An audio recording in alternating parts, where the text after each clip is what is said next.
It arrived without warning on a quiet winter morning, January 12, 2025. At Buckingham Palace, King Charles III had just begun reviewing correspondence in the study once occupied by his mother. Among the usual state documents and ceremonial briefings was a modest parcel wrapped in linen and marked simply, "For Charles, open when love finally makes sense." There was no return address, no royal seal, just handwriting he hadn't seen in nearly 3 decades. Inside was a small wooden box, familiar, private. It had once belonged to Diana, not the tiaras, not the public jewels, but something far more intimate, the keepsakes she had kept in her private rooms at Kensington. What followed wasn't nostalgia, it was revelation. A single box, untouched since 1997, would unravel truths hidden behind decades of silence. It held not only fragments of a complicated marriage, but a confession that would challenge everything Charles believed about the past and about the woman he thought he had lost to time. King Charles sat alone in his study as morning light filtered through tall windows, the box resting quietly on his desk. It was smaller than he remembered, polished mahogany bearing the Spencer family crest in gold leaf. It hadn't been seen since Diana's passing, and yet here it was, as if time had folded in on itself. He opened the lid slowly. Inside, nestled in velvet, were delicate pieces of jewelry he recognized from quieter moments, not the heirlooms worn to state dinners, but simple keepsakes, the bracelet she wore while reading to the boys, the necklace she never took off during their early years together. Each item stirred a memory that hadn't surfaced in years. Resting atop the contents was an envelope addressed in Diana's familiar script. Charles, it read. Not Your Majesty, not Prince, just his name. He unfolded the letter carefully. Dated June 28, 1997, 2 months before her death. It began in her voice, honest, reflective, and unexpectedly gentle.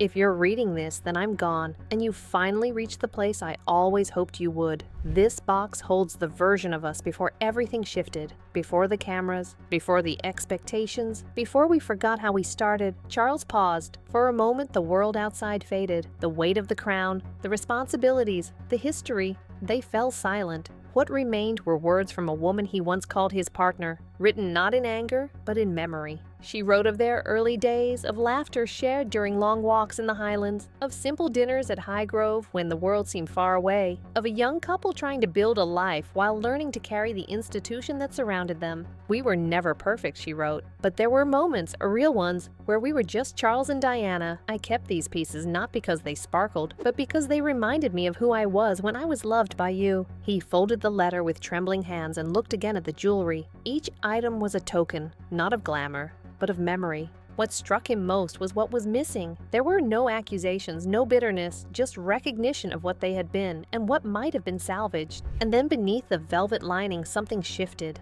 The bottom of the box wasn't solid. There was more. Beneath the velvet lining of the jewelry box, Charles discovered a second envelope, tucked beneath a false bottom he hadn't known existed. The handwriting was the same, though the tone was different, rushed, urgent. The paper was thinner, more fragile, as if written in haste. The date read August 26, 1997, just 5 days before Diana's death. He unfolded it slowly, sensing instinctively that what lay inside was not part of any planned reflection. It was something else. "Charles, before I leave for Paris, I need you to know the truth about something I could never bring myself to say aloud. The child I lost in December 1985, she was yours, our 3rd child, a daughter." The words struck like a blow, sharp, disorienting. He steadied himself against the edge of the desk, reading on as Diana described a pregnancy she had carried in silence and grief. "You were distant then. Cold after Harry's birth. I was afraid that if I told you, it would only push you further away. I couldn't bear to see indifference on your face, so I said nothing." Charles remembered that winter, how Diana had withdrawn, citing exhaustion. He remembered how he'd retreated into public duties, and eventually into the comfort of familiarity with Camilla. He had not asked questions. He hadn't seen the pain for what it was. "I named her Elizabeth Rose," Diana wrote, "after your mother, and after the middle name I carried since childhood. I loved her in the short time I had her. I buried her quietly at Althorpe, just me and the priest. She's under a small stone that simply says, 'Beloved daughter.'" He closed his eyes. All the years Diana had seemed changed during the holidays, more subdued, subdued, more distant around December, suddenly made sense. She had not been mourning the end of their marriage. She had been mourning their child. The letter was not long, but its weight was unbearable. "I visit her every December 23rd, she wrote. "I never told the boys. I didn't want them to carry the sorrow, but I always hoped one day, when time had softened things between us, I could tell you, that you would understand." Charles sat motionless for a long time. The woman the world had called dramatic, emotional, unpredictable, had carried this quiet loss for over a decade, alone, unacknowledged, unshared. And now, through trembling words and a hidden letter, beneath the letter about Elizabeth Rose lay something else. A small bundle of folded papers, bound with ribbon, and marked in Diana's handwriting, "Private, for Charles, when you're ready to remember." They were diary pages, not the polished kind meant for publication or legacy, but raw entries, unfiltered thoughts written during the final weeks of her life. The first page was dated July 10, 1997. Charles unfolded the top sheet, his hands unsteady. "I've been thinking about us again. Not the version the public knew, not the roles we played for the press or the palace, just us. Before everything changed." She recalled their early courtship, nights in Balmoral, long walks by the loch, and conversations where neither had to perform. There was no bitterness in her words, only reflection. "I promised you once that I'd help you remember who you were before the crown. I failed at that, and I've carried that failure longer than I've admitted, even to myself." Charles read each line slowly, the words cutting deeper with every page. Diana did not rewrite history. She didn't excuse herself. She took ownership of her actions, her distance, her anger, her public candor, and more heartbreakingly, her silence. "I thought if I shouted loud enough, someone would finally hear how much pain we were both in. I didn't know it would only make the distance worse." One entry, dated just weeks before her final trip, marked a turning point. "I'm ending things with Dodie. He's not the future I want. I know now that I was never really trying to move on. I was trying to provoke something in you, but I see it clearly now. I don't want attention. I want peace, and I want to come home." She had planned to return, not to the palace, not to the spotlight, but to Charles, privately, quietly, as two people who had weathered more than most, and who might still have a chance to rebuild what had once been real. "Our marriage ended on paper, but I don't believe it ever ended in spirit. I still see the man I married when you hold our boys. I still believe, beneath everything, that you see me too." Charles lowered the pages, his eyes full.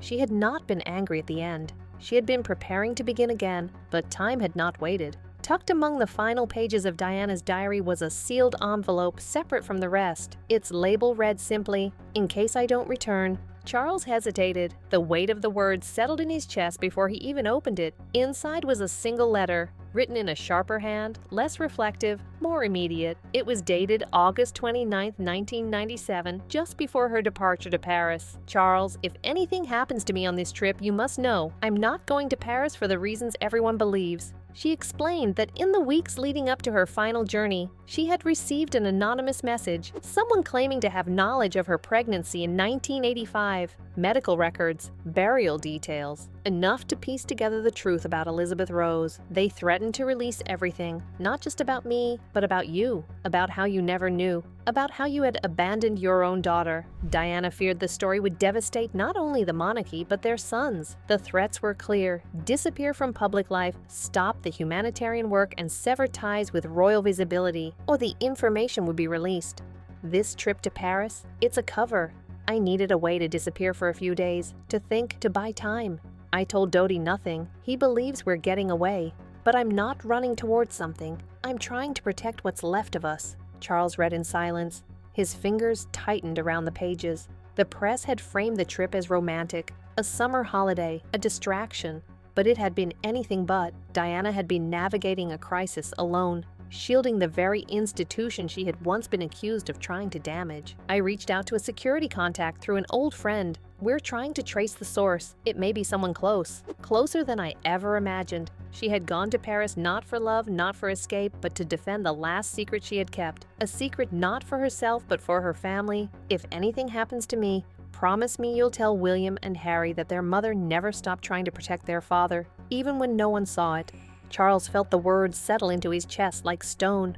She hadn't died running from the past. She had died defending it. By the time Charles reached the next diary entry, the public narrative he had long accepted had begun to unravel. Dodi Fayed, known by millions as Diana's final companion, had occupied headlines as a symbol of her independence and defiance. But her private words told a different story. He was kind, gentle, and he gave me space when the rest of the world wouldn't. But I never loved him. Not the way people assumed. Diana had written those lines less than 2 weeks before Paris. She described Dodi not as a lover, but as a shield, a buffer between her and the press, between her and her past. He was never meant to be permanent, only present. I needed to be seen as moving on. I needed you to notice. The revelation pierced Charles in a way few things had. He had watched that summer unfold from a distance. Tabloid covers, grainy images of yachts and beaches. He remembered the quiet jealousy that crept into his thoughts, though he never voiced it aloud. It had hurt, but he accepted it as the final sign that they were truly done.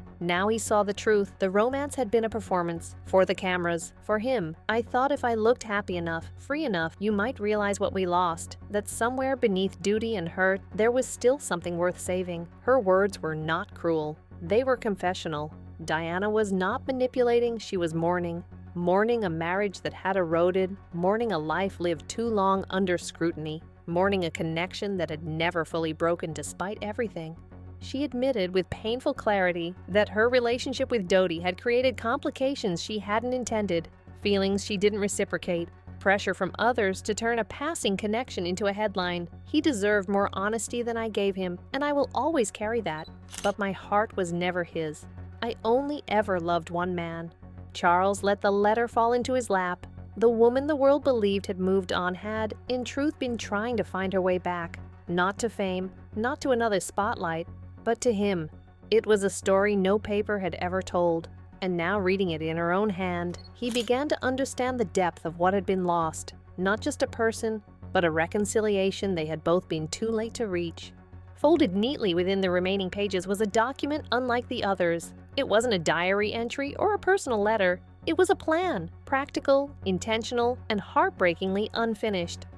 September 1st, 1997, Windsor Castle, Private Chapel, 3:00 p.m. Diana had written the details in her own hand. The meeting had been arranged through trusted intermediaries, and it was meant to be discreet. No staff, no media, no security, just her and Charles. A final attempt to speak outside the noise. She had even reached out to Sir Robert Fellows, then the Queen's private secretary, to facilitate.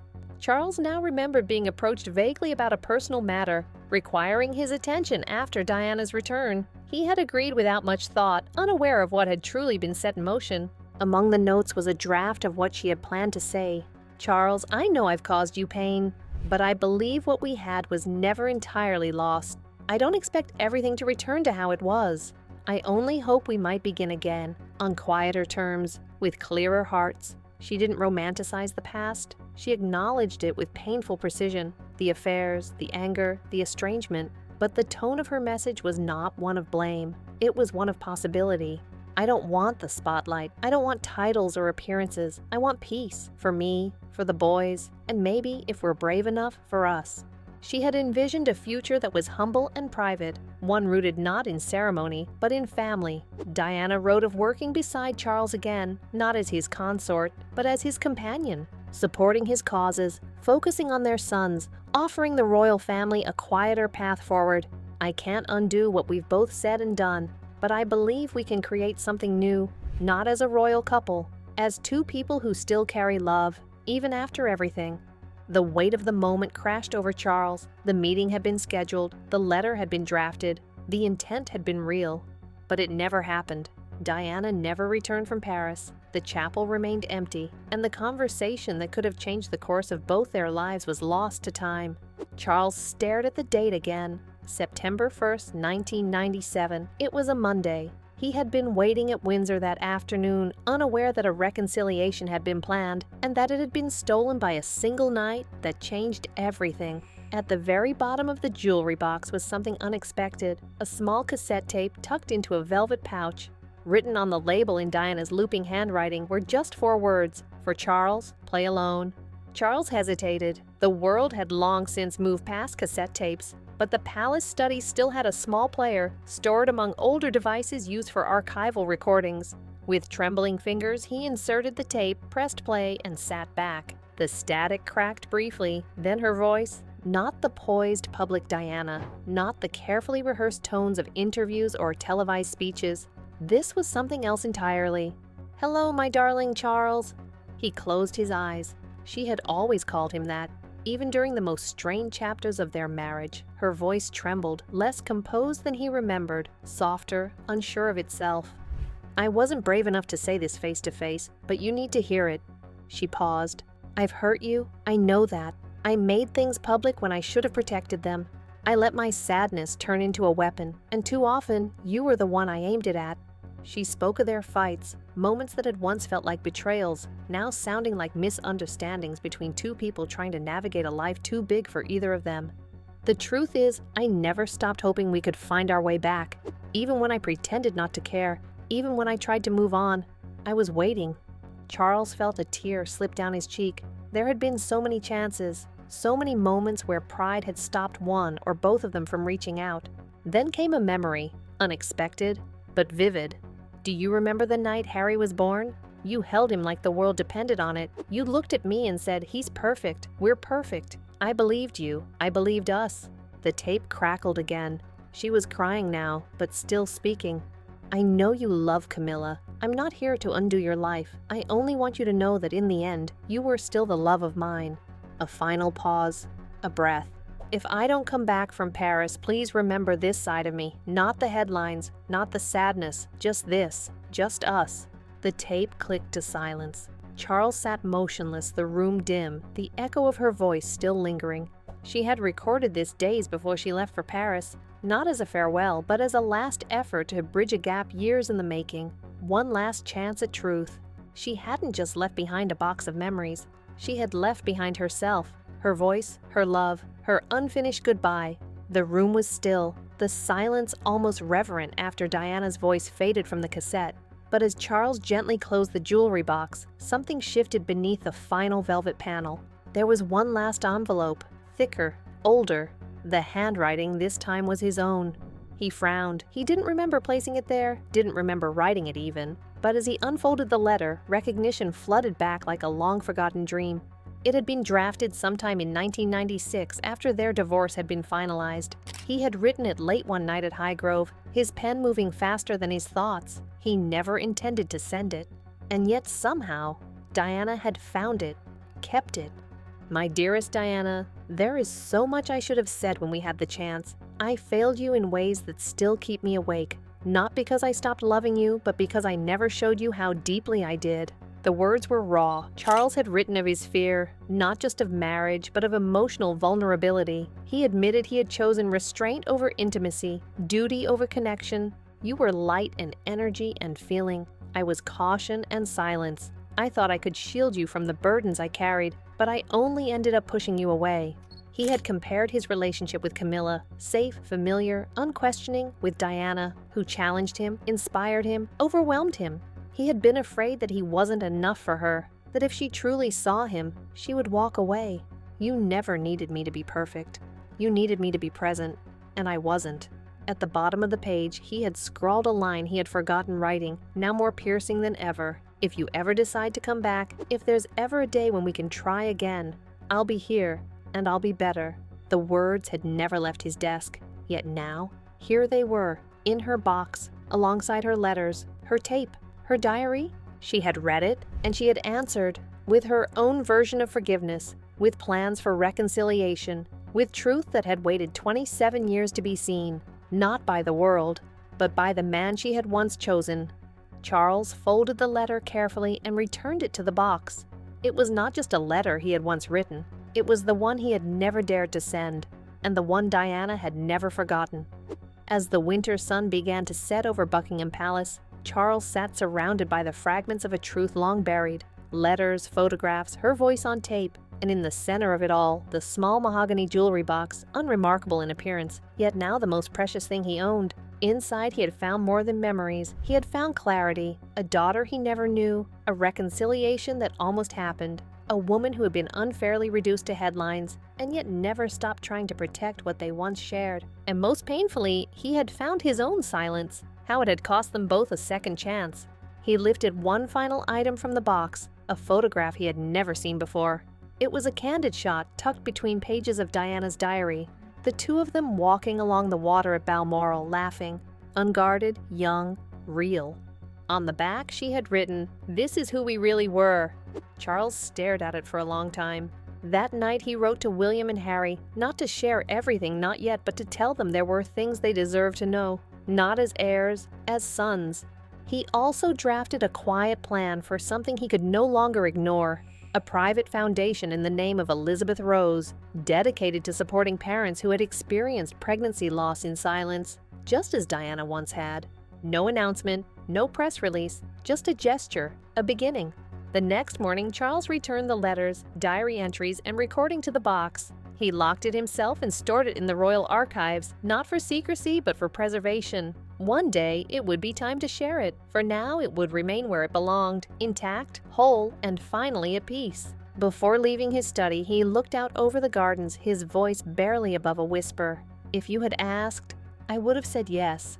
The word she had longed to hear, the answer he had never given, spoken now to the quiet, to the air, to the woman who had once stood beside him, not just as a princess, but as a partner in something more fragile and more human than the crown had ever allowed. A love story the world never knew, and one that would live on quietly in the heart of a king who had finally learned what love meant. History often defines people by what it chooses to remember. A wedding watched by millions, a tragic crash in a Paris tunnel, flowers piled at palace gates. It remembers Diana as a fairy tale gone wrong, and Charles as the distant prince who never quite fit the role the world cast him in. But real lives are not built in photographs. They're not preserved in headlines or whispered through scandals. They are built in the in-between moments, the unspoken, the unwritten, the unsent. In the end, the truth about Charles and Diana didn't live in what the world saw. It lived in what they couldn't bring themselves to say, until it was almost too late. And then through a small wooden box long forgotten, time finally gave them one last conversation. What Charles discovered wasn't just Diana's grief or love. It was her bravery, her choice to protect even when she had every reason not to, her decision to forgive even when the world expected her to condemn. She could have weaponized the past. Instead, she preserved it tenderly, privately. For the one person who needed to know it hadn't all been in vain. He found a daughter he never knew existed. He read a confession written not in desperation, but in quiet hope. He heard her voice, trembling, imperfect, speaking not to the world, but to him. No cameras, no stage, just a woman saying the words she couldn't say in life, and a man finally ready to listen.